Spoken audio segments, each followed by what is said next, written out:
Hey, Jeff here with Digital Trends, and we're looking at the new Toshiba Excite 7.7. This is a very good new tablet from Toshiba, part of one of a line of three. There's a 10-inch and a 13-inch, which is absolutely huge. They both look almost exactly like this, follow the same characteristics, but they're larger.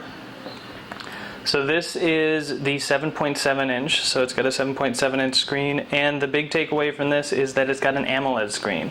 So it's difficult to tell on the video here, but when you see a black on the screen, as you can see, it kind of blends right into the side of the tablet there. So you can't, when you see a black, it's completely black. The pixel completely shuts off. There's no backlight on AMOLED screens.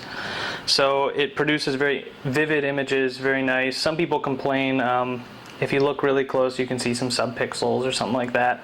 So some people complain about it when compared to other screens, but unless you're going for something like the iPad screen, which we can show you side by side here. The iPad screen is super high res, it's Retina display, so that does seem to match the intensity and the quality of this screen, but very few others do.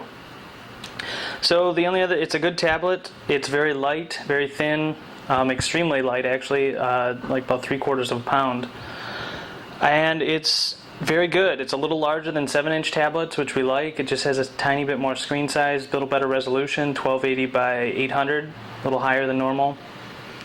The big problem is this came out after the Google Nexus 7 tablet was announced. We haven't used the Nexus 7 yet, but it has a lot of the features this has, like the internal, runs on a Tegra 3 processor, quad-core, has a gigabyte of RAM. You know, it's got some of the basics. It doesn't have things like a rear camera, it doesn't have quite as nice of a screen, it doesn't look like, but it's only $200, and this, like a lot of tablets, is about $500. So that's what Toshiba's up against. If you're willing to pay a little more, we've found it's a really good tablet. We haven't heard yet if it's going to get Android 4.1. We assume it will, and then it'll be even more comparable to the Nexus 7.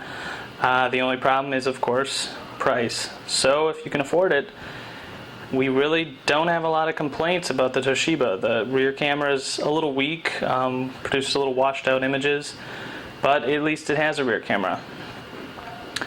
So overall, we like the Toshiba Excite 7.7.